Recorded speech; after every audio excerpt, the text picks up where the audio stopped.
Hello, hello, hello, beautiful people. I am always excited to share space with Black female founders who are really investing in themselves. An investment in yourself is an investment in your business always. I recognize that the journey is not easy, that it is super easy to feel isolated, and so I don't take it for granted at any point in time when a person decides to show up, right?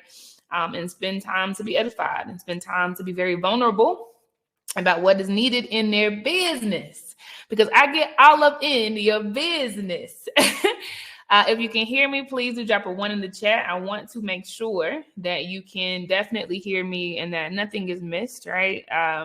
This will be a power hour with a whole lot of information, a whole lot of ground to cover, okay? And I want to make sure that you can hear me clearly so that you can go and do all the things that are important for you in your business, okay? So if you can hear me, please do drop a 1 in the chat so that I know my audio is okay and you can absorb all of this good stuff, okay? I'm watching, I'm waiting. I want to make sure you can hear me okay. And today we're going to be talking about fundraising strategies, okay? This is a huge challenge, honestly, for founders, in particular, but particularly Black female founders, right? So we receive 0.64% of venture capital. That is so much less than 1%, right? And that is from the US, right? So it is tough. And I want to acknowledge it at the onset of this because nothing about this is easy. Even after we talk about this today, it is not going to be the case that this is easy and you and like glitter and money fall out of the sky, right? The intention will be to inform you and arm you with knowledge, okay? So that you are more sober-minded about all of the options that you have, so that you're sober-minded about the things that you can actually do, right?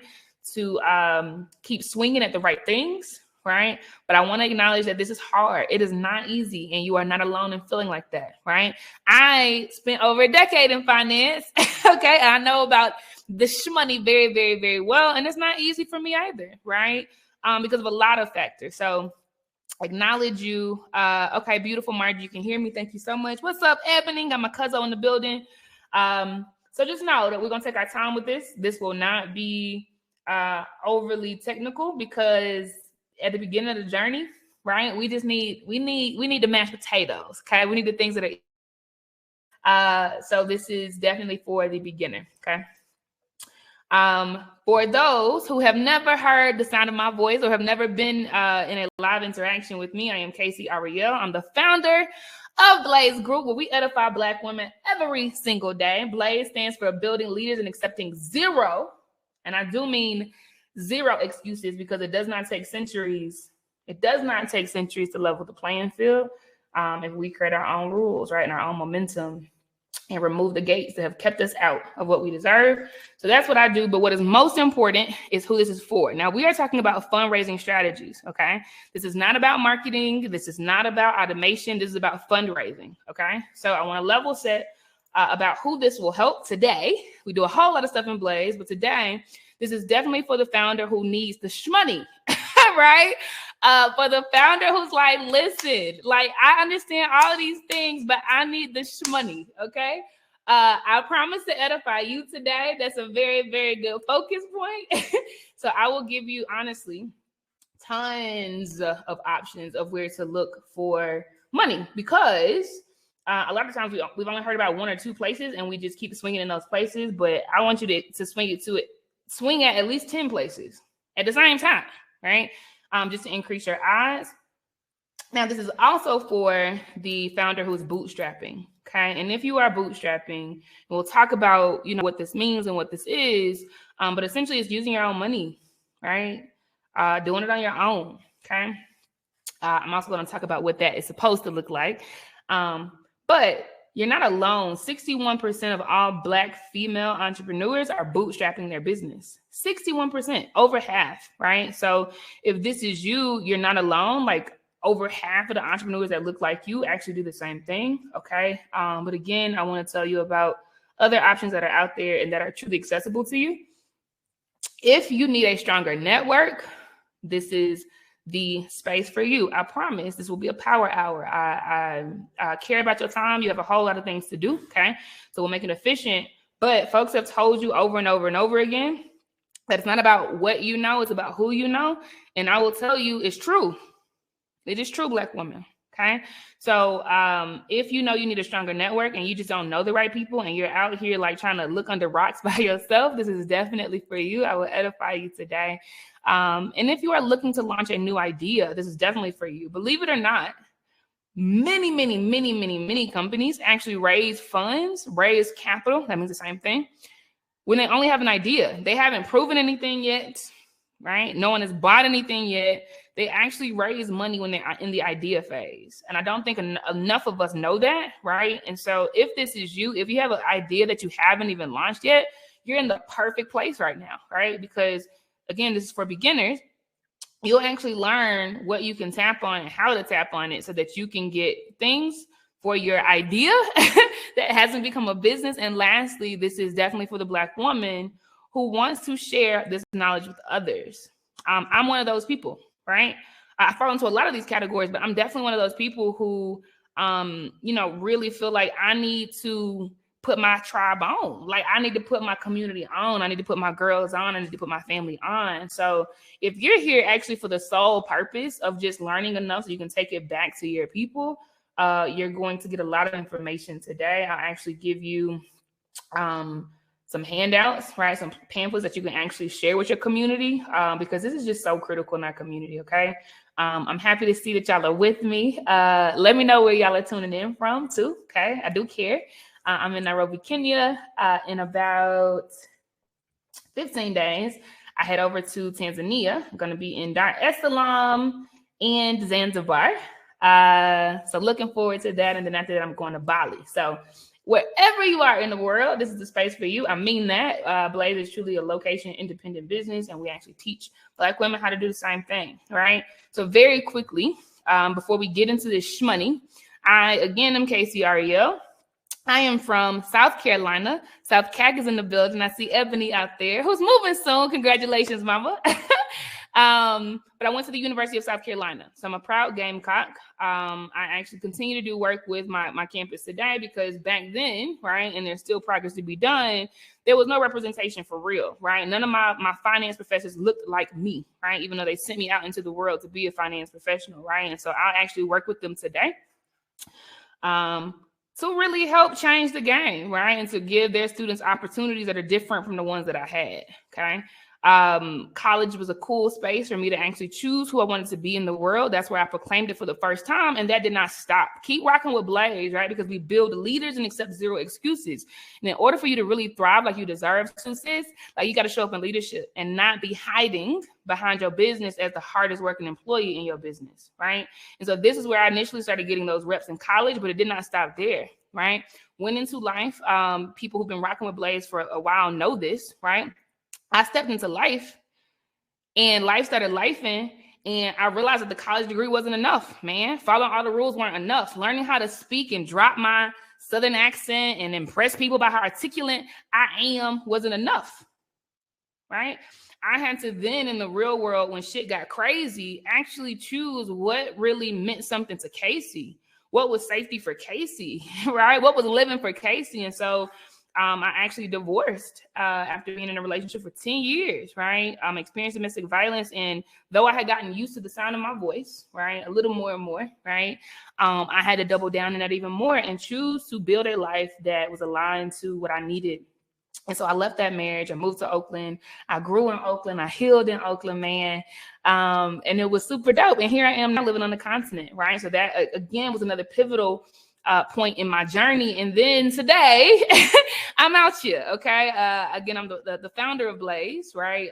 We have about 5,500 Black female entrepreneurs in our tribe, super connected. We mean it when we say it's a community. Personally, I love music. I was on a podcast just recently, and they asked me, like, what is a big part of your life that people probably don't know? And I said, music. Like, music is how I heal. Music is how I express myself. Music is how I relate to things and process things, etc. So that's me, Neo Soul, all day. I sprinkle in some other things too, but definitely Neo Soul are my vibes. Chocolate is my ting, okay? And then I'm a finance geek. So I worked for a little over 10 years at the second largest bank in the United States, Bank of America. Okay, I was a vice president at Bank of America, structuring multi-billion-dollar loans for tech companies. And I decided to leave and take that knowledge to the streets. And so every single day I edify my people. And this being about fundraising is, thank you, Ebony. Ebony said, beautiful voice. Thank you, mama. This being about fundraising is timely. Okay. Definitely feel comfortable asking me questions. This is truly safe space. The only horrible question is the one you never ask because you will never learn it. Okay. So definitely lean in. I got you. Okay. I got you. I want you to win. There's space in the world for you to win. And, you know, Blaze is a whole lot of things. But I'll say particularly on the continent, we've definitely structured some fintech solutions that have allowed a company to give $5 million today to poor farmers who don't even have a bank account, right? And I recently joined the board last week of Kiva.org in the US that gives interest-free loans to entrepreneurs so that I can help them penetrate the market even more and make sure that Black women especially get interest-free funding, right? So we do this for real. And any questions y'all have today, know it matters, man, right? It matters for the other women in the room who have the same questions that may not ask, right? It matters so that I can understand what we need and what we care about so that I can make sure that we push out even more information about it. But I'll hold your hand, okay? Because I know this is not easy. I'm committed to helping you, Black women. I ain't going nowhere. The tribe is not going anywhere. My love isn't going anywhere, okay? So my goal is to make sure you stay in the game long enough, right, that you get comfortable in this thing, right? And you start getting that shmoney, man, okay? You're welcome, Astrid. I appreciate you, mama. So let's dive in this together. Now, I have worked with a couple of companies, okay? Brands you will recognize. That list keeps on growing today. So I promise you, you're in good hands. And I say this to people and I mean this, right? The world will know y'all's names. Your logos will be up here. And I'm going to be bragging around the world that I've worked with you, right? So keep on going. What up, Amber? What up, cuz? So keep on going, okay? So what you'll learn in this webinar today. Number one, I want to let you know what fundraising avenues are out there because there's more than one way to skin a cat, right? And we don't know what we don't know, bruh. Like a lot of times we keep talking about credit card bills, and that's no knock, right? Mama and granddaddy only knew a few things, right? And so we only know a few things. So I'm going to tell you about a lot more avenues of raising capital. Then I'll tell you some networks that you should join today. Now, I want y'all to actually be vocal and also share other networks, right? So that everybody on this right here can be edified. Everybody experiencing this in this space can be edified, okay? Because it truly is about who you know. Like it truly is. Like you being in the right place at the right time has everything to do about with who else is in that space. Similar to you being in this space right now, okay? And then I'll definitely teach you healthy routines that you should actually do in repetition, okay? So that you get better, you get colder, you get more equipped at telling your story, right? You have some stuff that you don't have to reinvent the wheel on where you just copying and pasting. We'll talk about that. But just know, I want you to ask me questions so that I can actually tell you what's relevant to you. Y'all are at different stages in your journey. You're in different industries. So the only thing that matters today is what is relevant to you, period, Pooh. Okay, so definitely ask me questions, right, when we get into this healthy routine bit so that you walk away understanding how to apply it real time in your business. Now, let's get into it. Today, we're talking about fundraising strategies, okay? Fundraising strategies. And I want you to know, now there are a whole bunch of places you could look, but for the early entrepreneur, and I really am stressing this for the first 3.5 years in business, that's the entrepreneurial phase. You're not even in the growth phase. You're literally figuring out what you're doing, okay? You're figuring out how to message. You're figuring out who to target. You're figuring out how to fix the products that don't work, right? For that phase, I highly recommend, and you continue, right, after 3.5 years to play in these spaces, but I highly recommend 10 areas, okay? Bootstrapping, crowdfunding, grants, competitions, incubators, accelerators, bank loans, microfinance loans, angel investments, and venture capital. And I'm going to dive into each of these so that you actually know the pros and cons of each. Don't swing at one thing, sis. Understand all of them and dig in, right? So bootstrapping.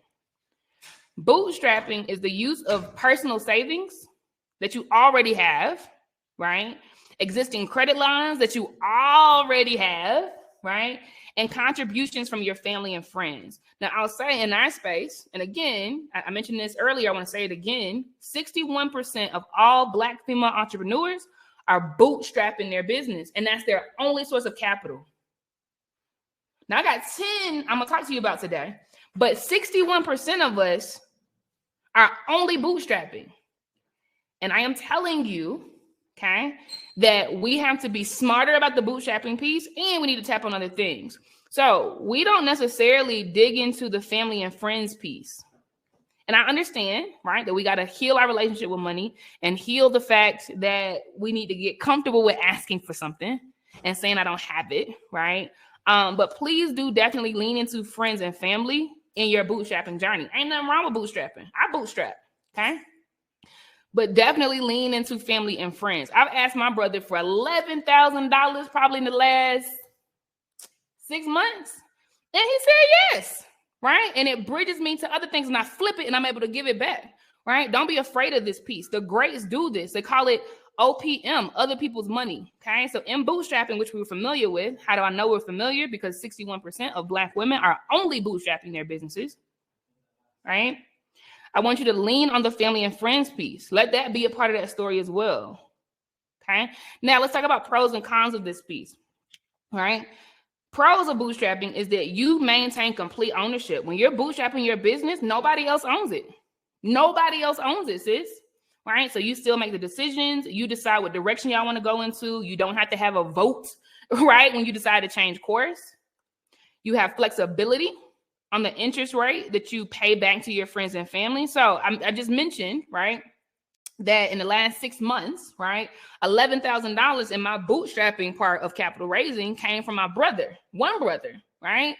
And there's flexibility there, right? It's not like a bank where they say you have to pay me back this interest rate at this time. I had complete flexibility in saying what it's going to look like in the payback. And actually, my family loves me. Like, bro was like, girl, yeah, no, just give me back what I owe you. You don't got to give me nothing else, right? So that's a pro of bootstrapping. So bootstrapping is not bad, okay? It is one of 10 things I'm going to talk about today, though. But again, I'm going to stress this again.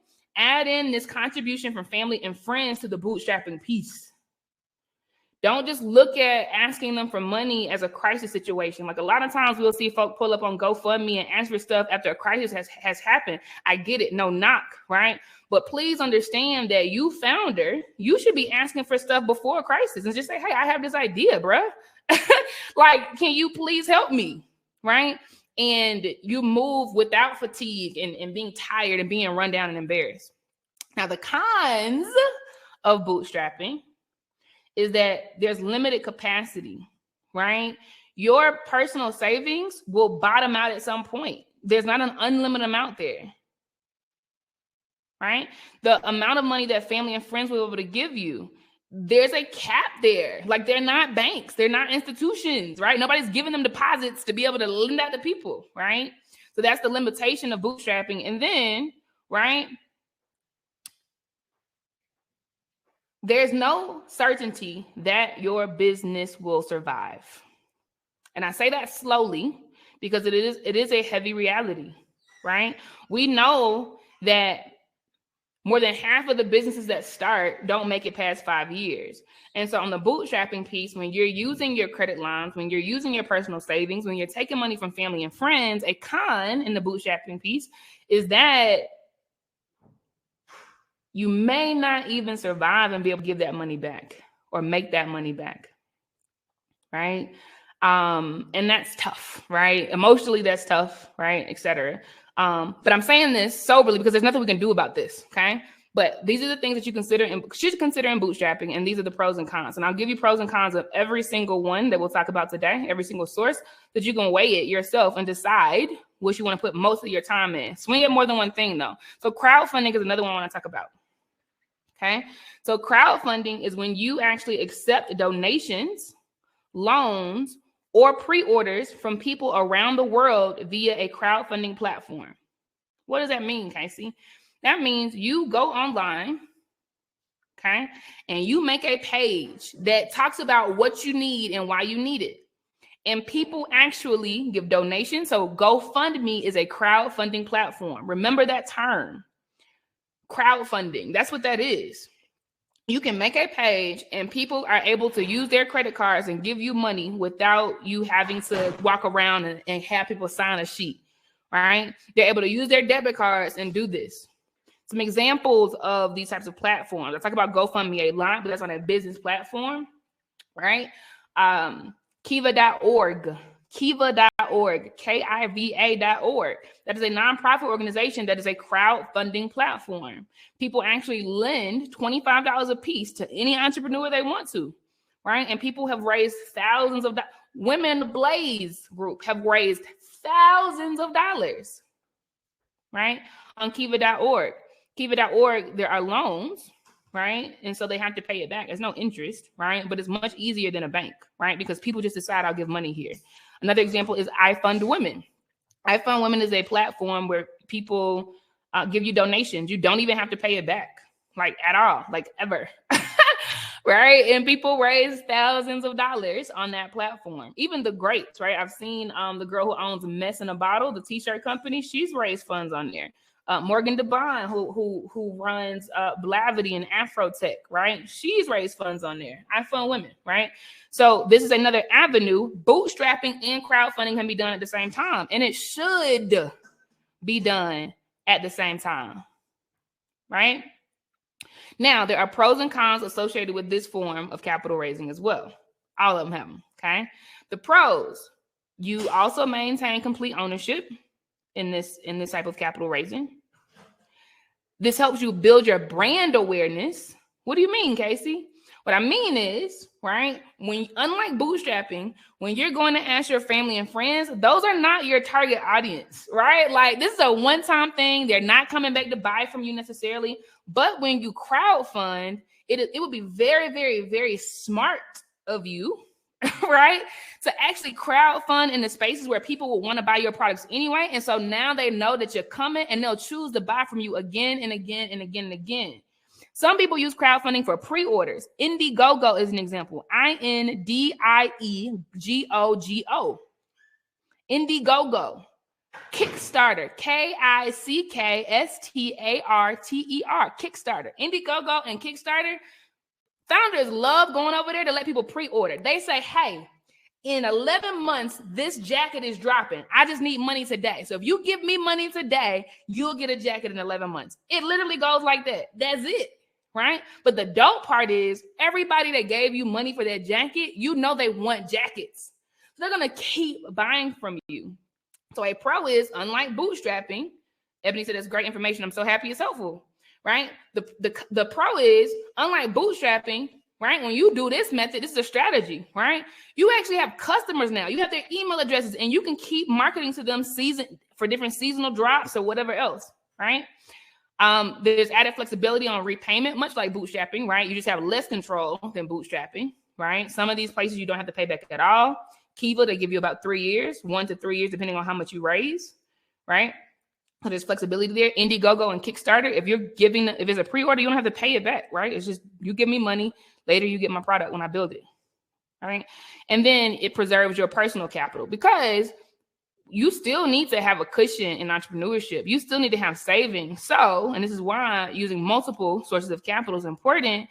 So if you decide, right, to do a little bit of bootstrapping, right, and a little bit of crowdfunding, that's dope, bro, because you still have a cushion over here in your business, right? Now, the con, and I would say there's only one con here, is that it takes so much preparation to be successful in your campaign.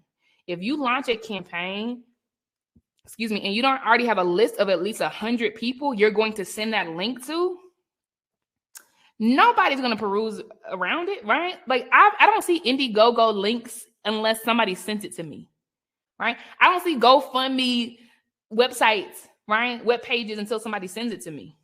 I just don't, right? It's not on Instagram when I'm scrolling. It's just not there, right? And nor, if I don't know the person, I'm definitely not stopping, right? So look at it. So the con here is you're gonna have to put in that work, cuz like you're gonna have to actually plan and strategize. Bootstrapping, you can wing that thing a little bit, right? Oh, I need money today, let me call somebody. I need some money today, let me draw my credit card, right? Crowdfunding, you really have to plan, have your list ready, have your page like very compelling, etc. Right? I'm gonna go a little faster because the rest I'd say we're pretty familiar with, right? Grants. Grants are programs where you get money awarded to your business by a government, a philanthropic organization, or a company, right? We know this, right? And I believe people are applying for this. That is good. The pro is you don't have to pay it back. For grants, you don't have to pay money back. And you still maintain complete ownership. That's actually super fire, right? Especially when you're in the beginning stages and you're trying to build something that doesn't exist and you don't want people messing up that vision, right? Now, the con is they're very hard to find. Anybody that's ever applied for a grant, you know this, right? You're like scouring the internet to find like who's offering grants in your area, right? Or in your country. And then another con can be that there's some follow-up requirements, unlike bootstrapping, right? When you draw on your credit card, they don't send you a survey that says, how did you spend this money, right? Now for grants, there may be follow-up requirements. You might have to tell them how you use the funds, right? They might have milestones where you only get a little bit at a time after you hit certain milestones, right? But, right, it's still a great opportunity. As she said, yeah, it's still a great opportunity, but just know this piece and plan accordingly, okay? Another avenue or source are competitions, right? I typically call these business plan competitions because really they're judging your business plan, sis, right? And so in competitions, you pitch your idea or your business plan to try to convince people that it's worth investing in, right? And if you win, you get money. You get money. It's super fire, right? There are a whole lot of competitions out there. You need to be Googling, just like you Google grants, right? You need to be Googling like competitions. Business plan competitions, business plan competitions. The pro is there's no requirement to pay the money back. Another pro is you get feedback because unlike crowdfunding, unlike bootstrapping, unlike grants, you're in a competition. So think about it. The people that are judging you are actually going to be able to tell you why they didn't choose you. They're going to tell you where you need to do a better job, right? They're going to tell you where you need to flesh out that idea. That's super fire because the judges are typically really cold in the game, right? It's a great way to expand your network because you're going to meet people that can be mentors to you, right? The judges, the people who are facilitating it, actually, right? The other people in the competition, you're going to hear other people's businesses and say, girl, you're so dope. Let's collaborate, sis, right? That's super dope. And you maintain complete ownership in business plan competitions. Like you good, right? With these types of competitions, okay? And then a con is that it's competitive, right? And so while you put in a lot of blood, sweat, and tears, and you're trying to convince people of things, there's typically only one winners. At best case, there's some semifinalists that might get a little bit of cash, right? And then it's very intense, right? It's not the most intense. We'll talk about what's very intense. But yeah, like it's a level of rigor, right? There are deadlines. You really got to come with it. Very small room for error, right? But that's an option. Incubators, if you've never heard of this before, write it down and Google them, right? So an incubator is different from a competition in that it's not competitive. They actually want to walk on a journey with your business for a while so that they help nurture you and develop you and give you tools and give you feedback and give you mentorship and give you training and give you network, right? Incubators, and there are a lot of them, just Google it, right? Incubators actually understand that you are new. And so they put people around you. It's like social impact. They put people around you to help mature you. Super fire, right? And that's another avenue for money. So the pro is you maintain ownership. You develop deep connections, right? Similar to these competitions, but instead of competing with the person, you're just walking alongside them, which is super fire, right? Similar to the competitions, you can get mentors from this, right? You'll meet fellow founders, etc. And then you also don't have to pay back the money in the incubators. These are like social impact type programs, right? Where they just want to help you. There's no string attached at all, okay? And the con here, and I only name one because I actually think incubators are super fire, is that it's a time commitment. So unlike a grant where you might spend a day or two applying, and if you get it, cool. If you don't get it, cool. You probably gonna spend 4 to 8 months like with these people, right? So you need to make time for that. I'm not even gonna say wait until you have time. No, you make time for it, because we need finances in our business. We need funding in our business, right? So make time, founder, right? And make sure you have the support in your business to keep things going while you are putting more of your time going through this incubator. Accelerators, okay? Accelerators are similar to incubators, except they actually help you run. Okay. So incubators, they nurture you. You take your time. It's not intense. Accelerators want you to take quantum leaps in your business. Okay. Like they are very intense. They're trying to teach you what would have taken you 5 years to learn on your own. They're going to teach you that in a couple of months. Right. The pros in this is that similar to the incubator, okay, you're going to keep your ownership. You're going to have very good connections with mentors and founders, right? You don't have to repay. But an accelerator, the con is that it is very intense. Like you have to really show up a lot in a short amount of time, about 2 to 3 months, to really take the quantum leap. like you're going to have to really like pull out of your business, right? Now you get money from accelerators and you will be light years ahead of other people, like your peers, right? But it means you have to just clear your calendar for real, right? And like really commit to the grind.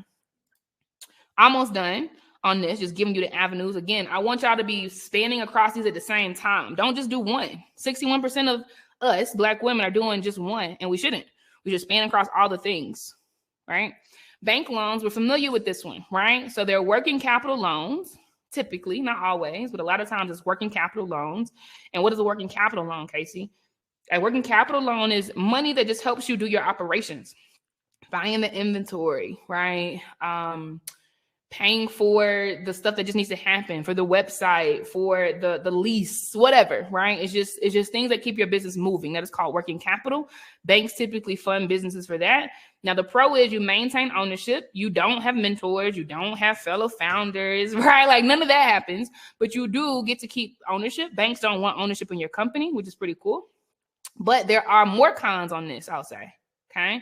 Not that you don't do it. I just want you to be knowledgeable about what you're giving up, right? So one con is that it is very, very hard to qualify. I most times talk to women who are in the first 3.5 years of business, but banks typically want 2 to 3 years of bank statements and financial history. And if you don't have it, you don't qualify, right? So just understand that piece so you can think about at what point in the journey might be the best time for you to apply for the bank loan, do all the other stuff in the meantime, right? But that's one thing you can't really change. And then you must repay the cash. That's not true for bootstrapping many times, right? Not true for grants, not true for crowdfunding on some platforms, etc., incubators, accelerators. But with banks, you got to pay the cash back. And so that means you need to be making money. I'm going to say this slowly. It means you need to be making money in your business to be able to get a bank loan with confidence. If you're not making money in your business yet, I would strongly tell you it's not time, sis. Because how are you going to pay that money back? It's better to go to these other avenues where you don't have to pay it back, right? Unless you have a side job or a gig or somebody, right, who's like, I'm going to pay it back for you, okay? And then lastly, it's pressure to turn that profit, right? Like with a bank loan, you might lose sleep at night because you know the bill is coming up every single month and you haven't made enough money. That's not true for the grants. It's not true for the accelerators. It's not true for the business competitions and the incubators, right? But it is true for the bank loan. So just remember that piece. Microfinance loans are actually less stringent than bank loans. And there's a lot of them out there, y'all. A lot, especially for y'all who want to do business abroad. Woo, so much microfinance money out there. So with these, they specifically target people who don't qualify for traditional loans. Like, Google it. Microfinance loans are for people who banks say no to. That's actually fire, right? So the pro is, right, you maintain control just like normal bank loans, but then you have a looser qualification threshold. Like it's not 3 years of business history. It's just not, right? Like it's not you having a whole bunch of money in your bank account and being able to put a big down payment. It's not, right? So just add that to your list of sources that you can leverage, okay? But then a con, because there's a con, right? Similar to the normal bank loan, there is still this pressure to turn profit. You still have to pay it back, sis. And if you're making 0 sales, that will keep you up at night. that will make you nervous. Like, you're going to be in positions where you're choosing between putting food on your table for your family or paying a microfinance loan back. So just be cognizant of that. It's easier to get than the bank loan, but still, I would say if you're not like in a position where you're getting a little something to be able to pay it back, it might not be time, right? Because you have to pay it back. You have to. Okay. Just two more. There are many of them out there. I just want you to be armed with knowing all the things you can be doing at the same time, right? And using Google to find. Angel investments are another option. Angel investments. Okay, so what is an angel investment? An angel investment is when a person, not a company, when a person steps to you, right? And they say, yeah, I got like 100K parked and I want to do something with it, right? And I'm actually interested in investing in your company.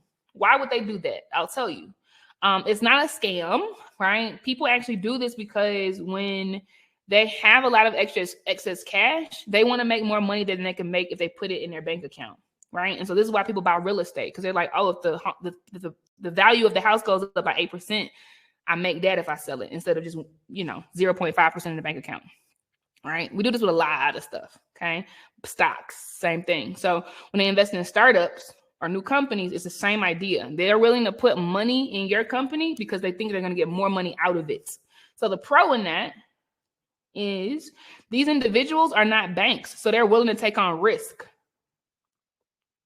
Okay? They're literally willing to take on risk. They're like, okay, it's risky. I got a little money on the side. It is what it is. It's my money, right? So that's fire because they're a lot more risk tolerant than banks and microfinance institutions even, right? But the con, and this is the first time I'm saying this, is you actually are going to give up ownership stake. And a lot of times it's about 30% of your company. Woo! Yes. A lot of times it's about 30% of your company. So what does that mean? It means that they actually do get a say so in what you do. Okay. It means that they actually might want money every time you make money. They might want 30% of your profit every single time you make money, right? Because they put in a lot of money into your company, right?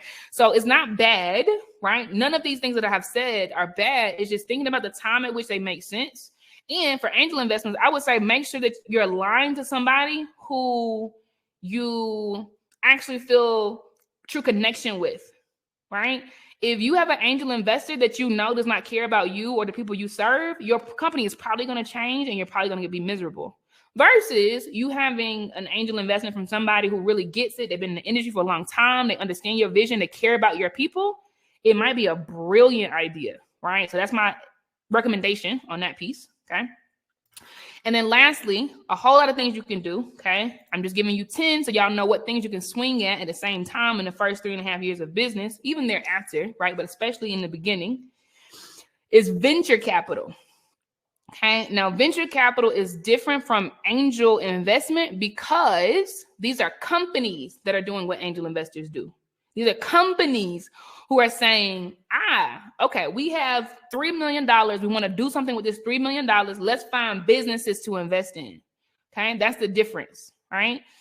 And I'll tell you, just so you don't waste time, venture capitalists are usually looking for companies that are going to grow really, really fast, that can reach a whole bunch of people around the world, right? And that are probably going to last for a long time. These are the three things. Growing really fast, that's not all companies, period, right? Incredible reach around the world, that is not all companies, period, right? And that will be here for a while. Now, that is the goal of a lot of people, right? So a lot of people might fall into this category, but not the other two. But if you're not of this profile, I wouldn't even waste my time trying to get money from venture capitalists because their whole game is trying to make money real fast, right? If you're not turning a profit in a year or two, they probably don't want to work with you, right?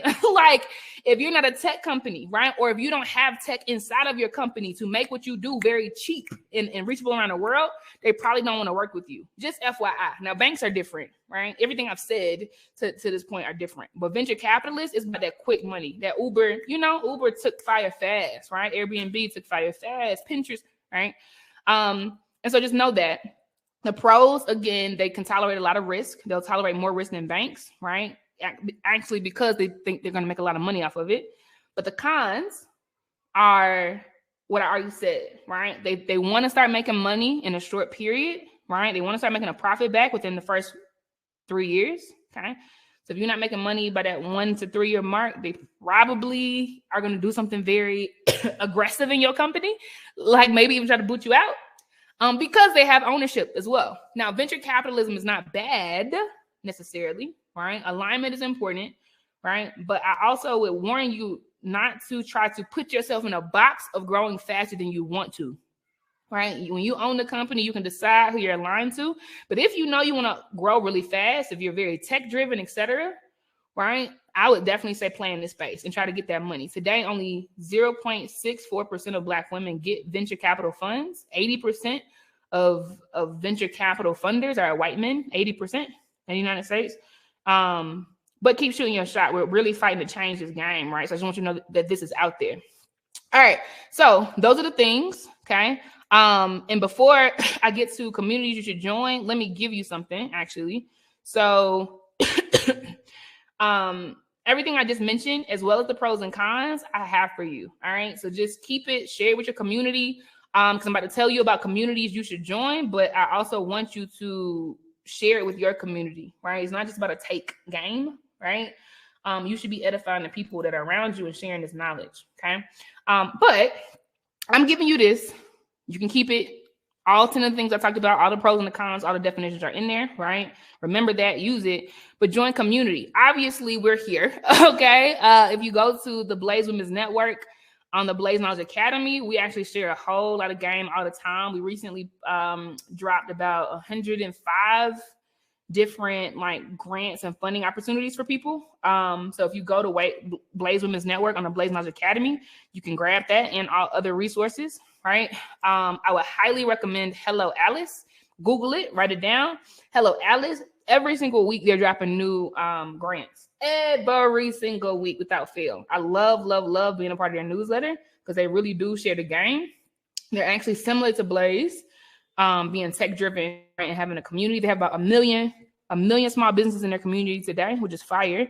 But only 69% of their people are people of color, right? And only 70% of their community are women. So that's the difference between us and Hello Alice, but we're very similar. Otherwise, Lolita Taub, write this name down. Shawty fire. So she's a woman who invests in businesses, but she still helps the culture. Like she has a newsletter, get on it. And she has a Twitter account where she's always dropping gems, opportunities, money opportunities, etc.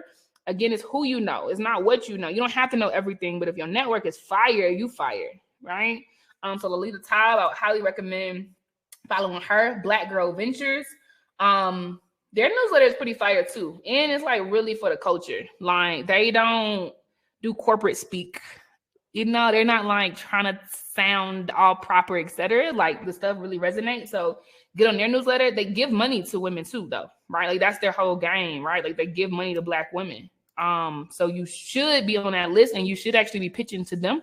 They do pitch competitions. They do angel investments. They do grants as well. Okay. I Fund Women of Color.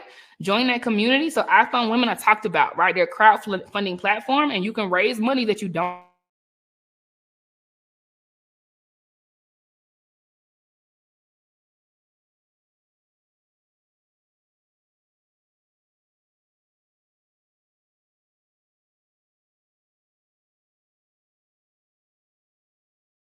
get in, apply to get in.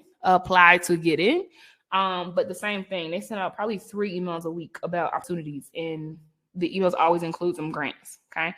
They actually at the end of the year, each year give $100,000 as an angel investment to businesses, right? That win a business that wins a competition. Okay.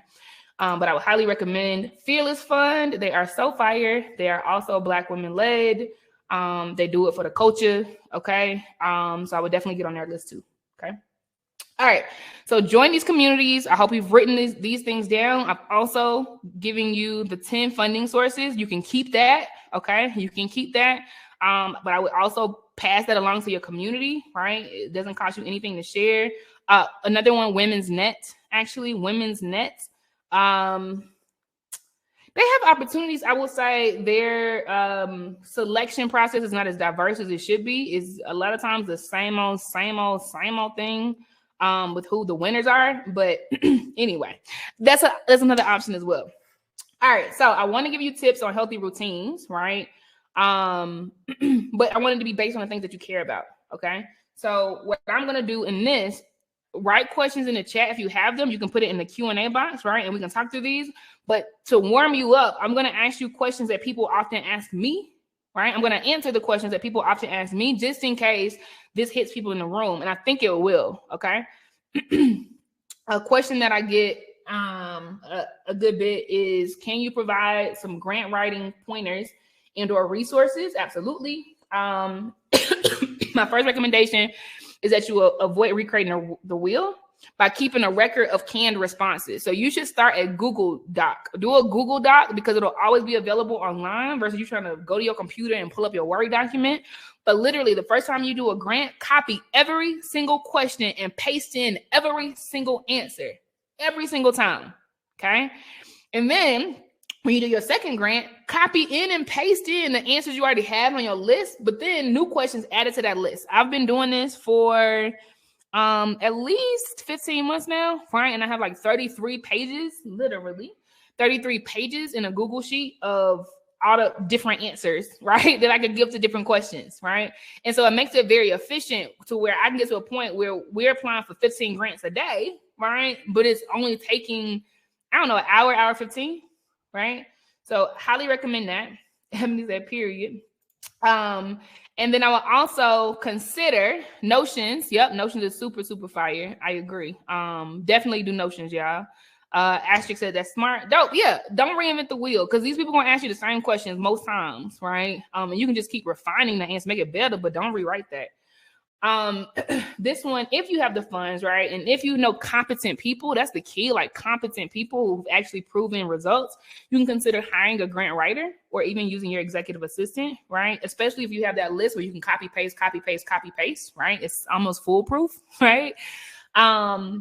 And if you really want to up the ante for them, you could say every time you get a grant, I'll give you a certain percentage. You could say I'll give you 5% of any of the grants that you get as a little bonus, right? And what that does is it makes them apply for grants even more, right? But that's an option. You don't have to do this, right? And because it's really hard to find competent people in certain areas, so don't waste your money. But if you're willing to test this out, I would say that could be cool, right? And then I would say make sure in these answers, right, you're articulating your impact because we're talking about grants, right? And the only reason people give grants is because they want to make social impact of some sort. And so if you're just talking about the sales you're going to make and how you're going to be a millionaire, you're not getting a grant, sis. Okay? So like, just remember who you're talking to and make sure you articulate your impact. What impact is your service making on people? What impact is your product making on the community? Right? What impact are you making on the society or the environment or on legislation or whatever, right? Humanity, right? But really articulate the impact. And then lastly, I'll say, and this is a big one, okay? It's very impressive when you do this. Have a clear explanation for how you're going to use the money. Don't just ask for the money. Like say 10% will go towards blah, blah, blah. 30% will go towards marketing, whatever, right? But put that in your answer so they're actually impressed that you will do something, right? That's thoughtful with the money that you get, right? And to do that, you're gonna have to make a budget. Don't be making up stuff and you're not lying. Like really make a budget for this money, right? And that's a problem because a lot of times we take this money and then we paying the rent with it. What, girl? What? Okay, I'm gonna get off that. All right, another question that comes in pretty often is what is a suggested approach for getting funding for a startup? And so usually they're coming from the thought of like, we're brand new, right? We haven't really proven ourselves, okay? And my answer to that is don't restrict yourself to a single source of funding, right? Like as a startup, money buys you time, period. Like as a startup, it's not about getting on yachts tomorrow, right? It's about like staying in the game long enough, paying the bills long enough that you figure this out. And so swing at a lot of things, swing at pitch competitions, swing at grants, swing at bootstrapping and ask your family and friends, right? Swing at crowdfunding. Like don't just play in one space, okay? That's my advice there. And then definitely reference the 10 capital sources list. So you all have it, right? Send it to your people as well, but just know it's always on blazeknowledgeacademy.com. blazeknowledgeacademy.com. It's always available for download there. So just swing at all the things, and I've given you 10 that I think are really smart for people in that first 3.5 years. Another one, again, if you all have more, just drop it in the chat, okay? Do you need a business plan for grants and loans? Do you need a business plan for grants and loans? I love this question. And the answer is yes. Yes. Yes. For grants and loans, excuse me, you need to be able to articulate your mission, your vision, your operational plan, your market analysis, your marketing plan, and a description of your products and services. That's a lot. So instead of winging it every single time you apply, you should have a business plan, sis. Like, you should have your target market already figured out. Like, you should have your marketing plan already figured out. Are you showing up on LinkedIn only? And why? Are you showing up on Twitter and TikTok because you're targeting a younger demographic? Like, you need to have this stuff fleshed out. What is your mission? Why do you exist?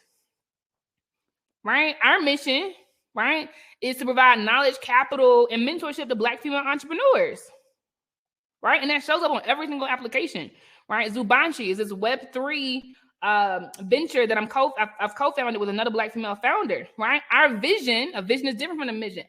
Our vision is to onboard 1 million Black women to the metaverse by 2030. Powerful, right? Like, you all need to have a vision that you articulate in these applications. So make a business plan. I'm gonna stop preaching on that. And I will say, don't do it on your own, okay? Don't do it on your own. I would highly recommend leveraging resources. The SBA, the Small Business Administration, which is a government ran entity, they actually have business plan templates that you can download for free, okay? So go to their website, write that down, okay? SCORE, SCORE, they actually provide mentors for free, okay? So and they will be in your area. Like, you put in your zip code and you get a mentor in your area. Like, do that so they can help you with your business plan, right? And additionally, Blaze has some resources too, right? We have a Table and Tribe app that has a mastermind in there where we actually provide business plan templates and a whole bunch of other things, right? We have a Blaze Business Intensive, which is a 6-week course where we provide the business plan support as well as budgeting and cash flow projections and automations. But get help on that. Don't do it by yourself, okay? Another question that's asked, right? And I hope this is helpful, right? I'm including these as I give tips because I only want to tell you what you care about, right? Like, the other stuff we can talk about when you care about it in the journey, right? But I need to talk about what's relevant today. So add more questions if you have them.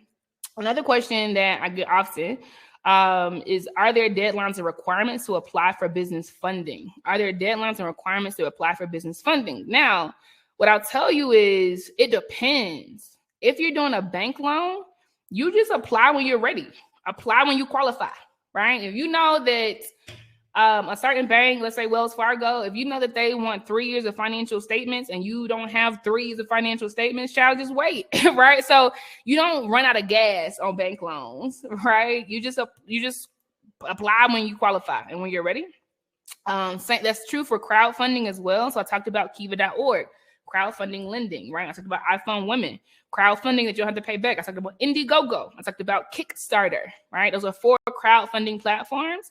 Same thing there. You can create a campaign anytime you want to, and your webpage is there. It is similar to GoFundMe anytime you want to. So no deadline, no requirements. Like, it's really just open. Okay. Now, that's not true for time-based programs, right? So this is a good question because it does depend. If you're applying for a grant, chances are they have a deadline, and you need to know what that deadline is, right? So that you can submit your application ahead of the deadline. Competitions, same thing. Like, the competition has to happen on a certain date. So make sure you know what that date is, okay? So that you submit your stuff on time. One thing that we do inside of Blaze is we have this list, literally, of all of the grants we want to apply for, right? And we put the link for all of them, and we put the submission date so that no matter who's doing what or who, we know when that date is, and when we apply, we put that application submission date, right? It just keeps it very, very organized. Everybody can see everything, right? But those are cases where you need to like be on top of that, right? And then another question is, do you need financials and projections? How do you calculate projections? This is a more technical question, right? Don't feel like you need to know all of this stuff right now, but I'm going to answer it because it is pretty common when I'm talking about fundraising. So I'll say, be prepared to be honest and open about your financial position and your expected financial position. Okay. Even if you're not at the point where you have projections and all of these sexy documents, be prepared to be transparent, be honest about it. Okay. That's where you always need to be. Right. But then the level of like detail you provide, it'll just depend on who you applying with. Right. Like banks might want a certain thing and grants might just need a paragraph. Right. So it'll depend, but be very honest. Right. Like anybody that wants to give you money, they want to give it to people who need money. Right. So don't feel like you need to hide it or lie about anything. Be very honest. And the people who are aligned with where you are and wanting to help you, they'll show up. Okay. And then the second thing I'll say here is just know that for grant people, and I already kind of mentioned this, it's going to be very light. Like you won't need anything sophisticated. It's like super light. But then when you're going towards like the banks, right? Even the SBA, they give loans. They give small business loans. Like, yeah, they're going to want to see some stuff. And even with the SBA, they want to see at least a year of history, right? So if you're 3 months in, like you shouldn't even be playing in that space yet. You'll get there, right? But not yet. Okay. And then banks might even want to see a year into the future, right? What does it look like a year into the future? So again, if you are applying for something like that, there are resources out there on the Blaze side. We have the Table and Tribe app that gives you a template for cash flow projections. Anybody that's in the mastermind, Blaze Knowledge Academy, we have the Blaze Business Intensive. Literally, we actually teach you how to build the thing and we give you a template on that side, right? So it just depends, but it's a very, very, very good question. And I'm just showing you what I've already said though, right? But it is important when you get to the more sophisticated areas because they actually want to see what you've already made every single month because you got to pay them back every month and what you think you're going to make every single month in the future. Okay. And so getting templates once you're at that point is going to be super helpful for you and important. And then the last one that is super common, and I hope this is helpful, is how can we obtain funding for nonprofits, right? So I'm not a for-profit business. I have to be thoughtful about the way that I bring in money. That's super good, right? I'm happy people ask this question because I do help coach and consult nonprofits, and I want you to understand how you can get funding. So I'm gonna give you a lot of options, about 8 options. One is government grants or contracts. Bruh, get you a steady check by getting a government contract. Why not, sis? Right? That can be a steady inflow while you're doing other things. Highly, highly, highly recommend. And I would say to make your odds better, make sure you get business certifications, become certified as a minority business owner, right? Because people actually want to bring in diverse vendors. Get a certification as a woman-owned business, right? WBE certification, right? Because people want to diversify their vendors. And governments look for that. They kind of prioritize that. You can get foundation grants. So you apply for the same grants I've been talking about today. You can get individual donations, right? Where you're just always running campaigns to accept donations on your website. You can get corporate sponsorships. Corporates love to sponsor nonprofits, right? If you're doing an event, a gala, whatever, like pitch to the corporates. They love that because it's a good story for them. Membership fees. You can actually... The Botanical Gardens in Atlanta, for instance, right? They charge membership fees and they're a nonprofit. Every single month, people pay a certain amount of money, right? They get whatever perks, free admission or whatever, right? But that's the way they get steady money every single month by charging membership fees, and you can too, right? And then know that you can also charge fees for mission-related goods or services, right? If you want to, help women who are homeless get employment, right? Y'all can legit go out and sell stuff and just say the money is going back to do the programming for that. It's not that you can't sell stuff as a nonprofit. It just needs to be mission related, right? Mission related t-shirts that bring in money for the things you want to do. Mission related services, right? Where you're consulting or coaching or whatever else, right? And then ticket sales for charity events. I talked about galas. I didn't, but people do like these auction events, etc., right? Where you sell tickets. Like that's Those are usually the highest revenue or the highest income earners for nonprofits every single year. I haven't seen any questions out there from you all. So I'm going to assume that these questions were helpful. Let me know in the chat. I hope they were, right? And again, sometimes we don't know what to ask, right? Which is fine. So I wanted to share what people typically ask so that you all at least get that knowledge, right? I think it's been a really, really good hour. I love sharing insights on financial things and fundraising because we actually need this money, and like this information is not out there as much as it should. Just know, okay, beautiful. I'm happy it was helpful, Asterisk. Just know that the Blaze Business Intensive, you actually have some students in here, is available for you, right? Like for real. No gatekeeping. Like I want you to know all the things, man. And this is a 6-week course that we offer. And it's for the Black woman. Like it's really edifying you. It's really edifying where you're going to go in your business. It's really helping you to get to the point where the world knows your name. 6 modules, okay? 6 weeks over 6 modules that are very comprehensive. So self-discovery, like really making sure that you are founded and grounded and rooted in the things that you're good at, because you got to make money. If you're not making money, it's a hobby and not a business. The business plan, I talked about this. You actually get a whole lot of information about how to build a very good business plan so you can then go on and apply for the grants with sophistication and confidence, right? And good color. What's up, Asia? Asia said the Blaze was intense, so worth it. Thank you, mama. Yeah, Asia's another student. So that's fire. And it's applicable to what we talked about today. Budgeting, right? You actually learn like what you need to be paying for. Not this concept of like, how do I get $1 out of a nickel? No, you're running a business, not a hobby. You deserve to be competitive against the other people in your market. And to do that, you have to have certain expenses in your business. So we talk about what those need to be, and then we talk about how we cover it, right? Financial forecasting, you actually do build cash flow projections in your business for a whole 12 months in the future. Strategy and automation, you learn how to automate your business so that you do not even spend time doing most of the things in your business that need to get done every single day. And then we end with networking.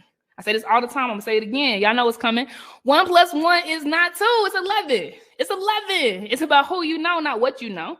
And so I teach you strategy on how to build a very, very dope, robust network of sponsors, mentors, and peers. Okay. You get a jumpstart session with me every single time. We really talk about what you should focus on. I give you real feedback.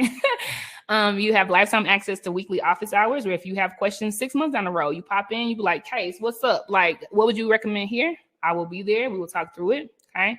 There's homework for every single module so that you apply the things that you learn. There's a private community. We actually have dope events. We just had a homecoming because it's that season, right? And it was dope connecting everybody, and we do some networking events as well. So cop that, right? It's available for you, truly for the Black women who is building a business, building leaders, and accepting zero excuses. And then outside of that, we're available on all the things. Okay.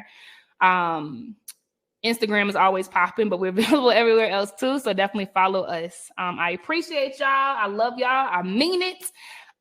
It's been a really, really good hour, and I hope that this has edified you. Estrid said, starting with the discovering who you are as an entrepreneur was what I needed for real. Yay.